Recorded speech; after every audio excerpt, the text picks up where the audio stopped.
আসসালামু আলাইকুম গাইস, শুভ দুপুর। আমার প্রিয় বন্ধুরা সবাই কেমন আছো? আজকে দুপুরটা ওয়েদারটা একটু ঠান্ডা, বাট কালকে কিন্তু প্রচুর গরম ছিল। তো পুষ্করণীর পাড়ে চলে আসলাম।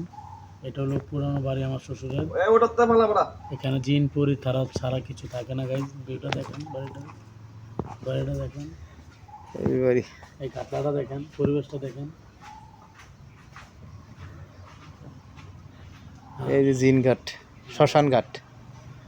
তো গাইস, আপনাদের মাঝে আমি এই ভিডিওটা লওয়ার কারণটা একটাই, গ্রামে আসলে অনেক সৌন্দর্য আর এই গাছগোছালিতে অনেক ভালোবাসা আছে, অনেক ভালো লাগে। আপনারা যারা যারা গ্রামের বাড়িতে আছে এটা কিন্তু কখনো মিস করবেন না। গ্রামের বাড়িতে আসবেন, গাছের পরিবেশ নেবেন, অক্সিজেন নেবেন, পুকুর ঘাটে আসবেন, গোসল করবেন, এটা কিন্তু মজাই আলাদা গাছ। তো আপনাদের কাছে আমার একটাই রিকোয়েস্ট, গ্রামের বাড়িতে যারা যারা আসেন না তারা গ্রামের বাড়িতে আসবেন। এগুলো হলো ঐতিহ্যবাহী আগের যুগের বাড়ি।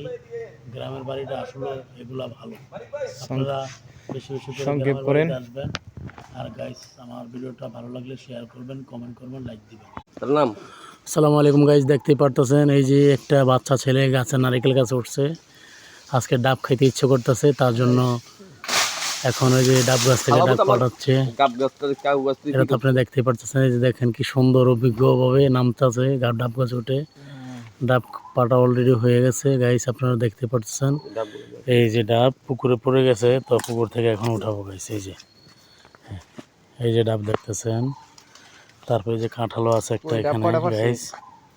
ওই যে ডাব ডুবে আছে, ওই যে ডাব ডুবে আছে, ওই যে একটা ডাব। আর গাইস এই যে কি সুন্দর নামতেছে গাছ থেকে, খুব ভালো লাগতেছে গাইস। আসলে কি ছোটবেলা আমরা কত চুরি করে মানুষের কাছে ডাব খাইছি, দেখতে পারতেছেন আপনারা, খুব ভালো লাগতেছে। এই যে এত বড় ডাব গাছটায় সে উঠছে, খুব ভালো লাগতেছে। আমার ভিডিওটা লাইক দিবেন, কমেন্ট করবেন, শেয়ার করবেন। আসসালামু আলাইকুম।